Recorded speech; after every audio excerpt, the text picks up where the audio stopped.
గజం భూమి కేవలం 5,000తో 605 గజాల భూమిలో 630 స్క్వేర్ ఫీట్ సింప్లెక్స్ హౌస్ కేవలం 36 లక్షలు మాత్రమే. నమస్తే రమ్మగారు. నమస్తే జయ. ఏదైనా మంచి సిరీస్ స్టార్ట్ చేద్దామండి. పానుగంటి వారి నావెల్స్ చాలా బాగుంటాయి జయ. పానుగంటివి చాలా మంచి మంచి నావెల్స్ ఉన్నాయి. 80-85 మధ్యలో అట్లా ప్రింట్ అయినవి అయితే అసలు జానపదాలు చిన్న చిన్నవే, ఒక 100-150 పేజీలు 120 పేజీలు అలా ఉంటాయి. భలే ఇంట్రెస్టింగ్గా పోతాయి కథలు, కొత్త కొత్తగా ఉంటాయి, డిఫరెంట్గా. కొన్ని సోషల్ కథలు కూడా ఉన్నాయి అనుకుంటాను వేఎన్వి. ఈ జానపదాలు మంచి ఇంట్రెస్టింగ్గా ఉంటాయి. పానుగంటి వారిది 85లో ప్రింట్ అయింది ఇది. మాయా అశ్వం మంత్రహారం. మాయా అశ్వం మంత్రహారం. మంత్రహారాన్ని తేవడానికి మాయా అశ్వాన్ని అశ్వాన్ని సాధించాడు వాడుకున్నారా? అనమాట. అది కథ. అయితే కథ ఎట్లా స్టార్ట్ అవుతుంది? విజయధరుడు, భజరంగుడు వాళ్ళిద్దరూ గుర్రాల మీద అడవిలో వెళ్తున్నారు. ఓకే. రేపు బుక్ ఎగ్జిబిషన్ పెట్టబోతారు కదా, ఆ, ఈ పేరు గుర్తుపెట్టుకుని పుస్తకం కొనుక్కోండి. ఓకే తప్పకుండా. అప్పట్లో అయితే ₹2 ఈ పుస్తకాలు. ఎప్పుడు రమ్మగారు? 85లో. విజయధరుడు భజరంగుడు ఫ్రెండ్స్ అండి. ఫ్రెండ్స్ వీళ్ళిద్దరూ చెరుకో గుర్రము వేసుకుని ఓ కీకారణ్యంలో ప్రవేశించారు. వెళ్తున్నారు. ఈ భజరంగుడు అన్నాడు, మిత్రమా నా వల్ల కాదు, నాకు ఆకలిస్తోంది, కాళ్ళు పడిపోతున్నాయి, నిద్ర తూలిపోతుంది, గుర్రం ఇచ్చి పడిపోతాను ఏమిటో, ఎక్కడో చోట విశ్రాంతి తీసుకోవాలి, మధ్యాహ్నం ఎప్పుడో తినిపించావు, అంతా అయిపోయింది, ఆహారం ఇక లేదన్నాడు. ఈయన ఏమన్నాడంటే, కీకారణ్యంలో పడుకుంటే ఎలాగోయ్, కాస్త ముందుకెళ్ళి చూద్దామన్నాడు.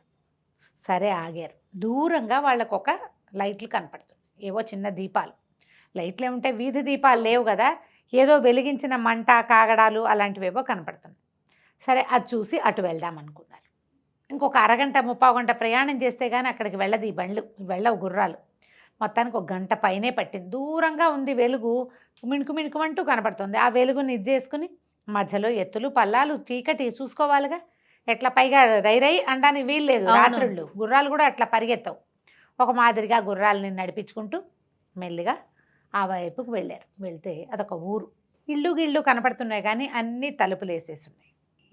సుమారుగా ఏదైనా ఒక రాత్రి 10 గంటలో అయ్యి ఉంటుంది, 9-10. ఈ కుర్రాళ్ళు ఇద్దరు బయట నిలబడి కేకలు పెట్టారు. ఏమండి బాటసార్లం బాబు, ఎవరైనా భోజనం పెడతారా, ఈ పూట విశ్రాంతి తీసుకుని రేపొద్దున వెళ్ళిపోతాం అంటే ఎవ్వరూ సమాధానాలు చెప్పాల. గట్టిగా అరిచారు, అయినా కూడా సమాధానం లేదు. సరే చూస్తే ముందుకెళ్తే ఒక పురాతనమైన శివాలయం లాంటిది, ఒక ఆలయము, ఒక మండపము కనపడుతుంది. అరిచర్చి కేకలు పెట్టినా ఎవరూ రాల.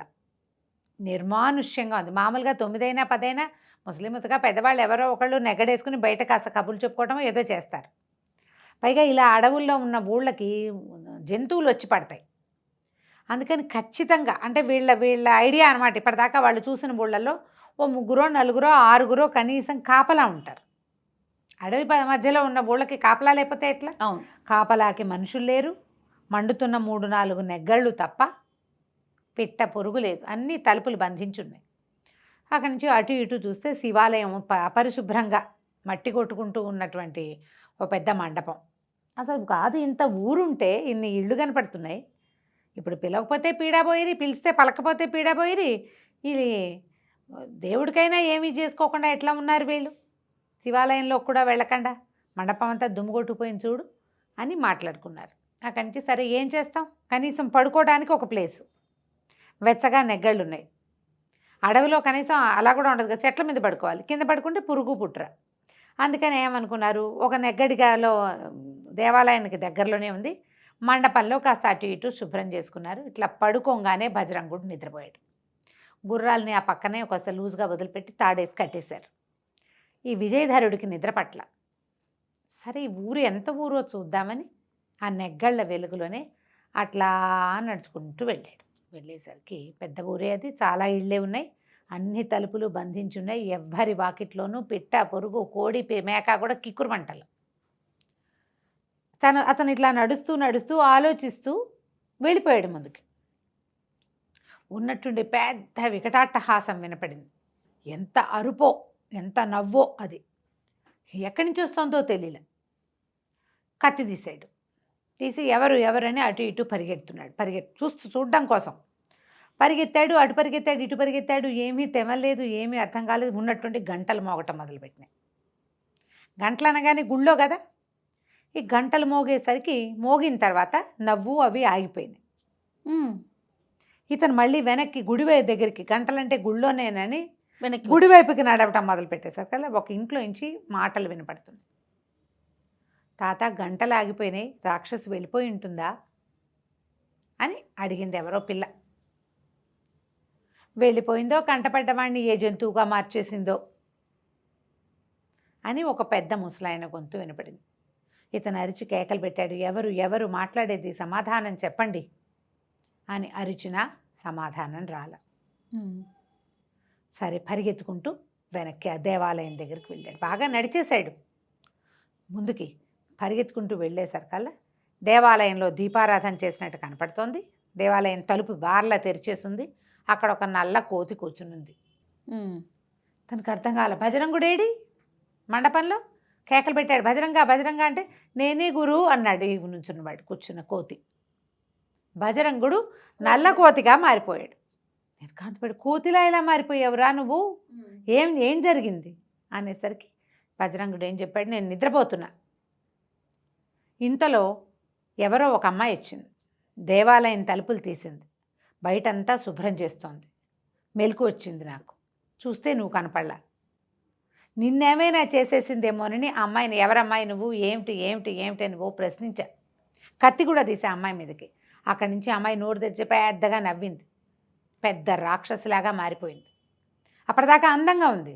నేను చూసేసరికి రాక్షసి అయిపోయింది. నేను దగ్గరకు వచ్చేసరికి రాక్షసి అయిపోయింది. అక్కడి నుంచి ఏమంది, ఏమిటి కోతిలాగా వాగుతావు, ఎగురుతావు, కోతివైపు పడుండు నోరు మూసుకుని అన్నది. నా నోరు కట్టేసింది. నేను శబ్దం కూడా చేయలేదు. ఈ శివలింగం పక్కనే పడున్నా. ఆ అమ్మాయి పూజ చేసుకుంది. 3 గంటలు మోగే వరకు మూగవాడిగా ఉండమంది. హారతి ఇచ్చింది. 3 గంటలు కొట్టింది. మాయమైపోయింది. నేను కోతిగా మిగిలిపోయాను, మాట మాత్రం వచ్చిందన్నాడు. ఏం చెయ్యాలి ఇప్పుడు? అక్కడ ఊళ్ళో ఏమో సమాధానం లేదు. అంటే ఇతను విన్నాడు, రాక్షసి వస్తుంది, మనిషిని జంతువుగా మారుస్తుంది అనేది తెలిసింది.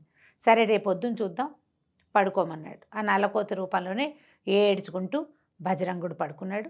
ఇతను అదంతా పరిగెత్తుకుంటూ వచ్చాడు కదా, హైరాణగా ఉంది, ఏం చేయాలో తెలియదు. ఆలోచిస్తూ అక్కడ అట్లా కూర్చుని ఉన్నాడు. అయితే ఈ ఆలోచిస్తుంటే ఇతనికి గుర్తొచ్చింది తన కథ. మనం ఎలా బయలుదేరామో చివరికి ఇదేమిటి ఇలా పరిణమించింది అని. ఈ విజయధరుడు ఇక్కడికి చాలా దూరంలో ఉన్న చంద్రావతి రాజ్యానికి రాజకుమారుడు. ఓహో. వీళ్ళ నాన్న విద్యాధరుడు అని ఆయన రాజు.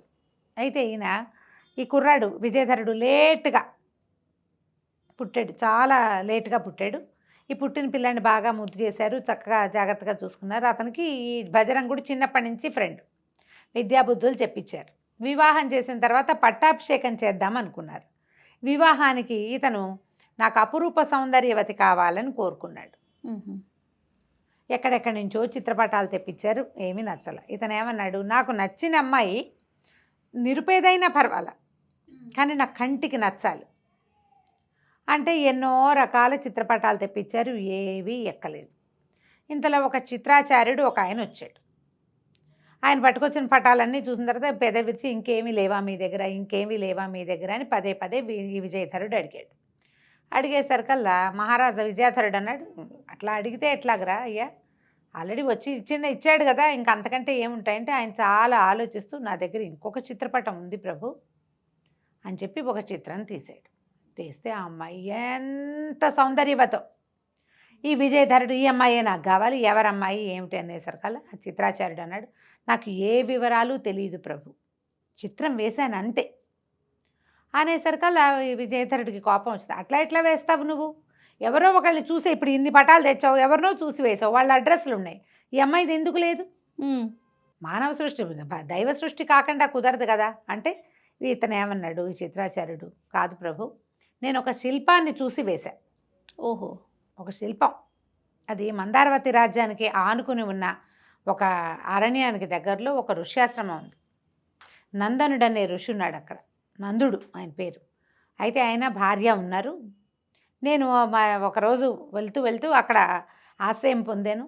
ఆయన దగ్గర ఈ శిల్పం ఉంది, ఈ అమ్మాయి శిల్పం.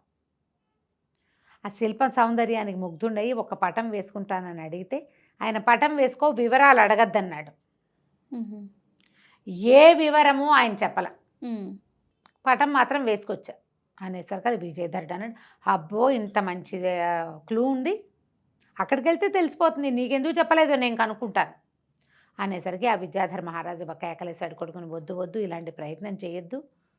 ఒట్టి శిల్పం అంటే మనకు ఎట్లా తెలుస్తుంది శిల్పం మనిషి అవునో కాదంటే ఏంటంటే ఏదో ఒక మోడల్ లేకుండా చిత్రకారుడో శిల్పకారుడో ఎట్లా చేస్తారు? మోడల్ ఖచ్చితంగా ఉంది. మానవకాంత కాకపోతే ఇంకా ఏదైనా మరి దైవకాంత అయి ఉండొచ్చు. నీకెందుకు అంటాడు తండ్రి, నాకు కావాల్సిందే అంటాడు కొడుకు. చివరికి తండ్రిని ఒప్పించి విజయధరుడు 2 గుర్రాలతోటి బజరంగుడు స్నేహితుడైన బజరంగుడితోటి ఏదో కొంత ధనాన్ని మూట కట్టుకుని ప్రయాణం సాగించాడు.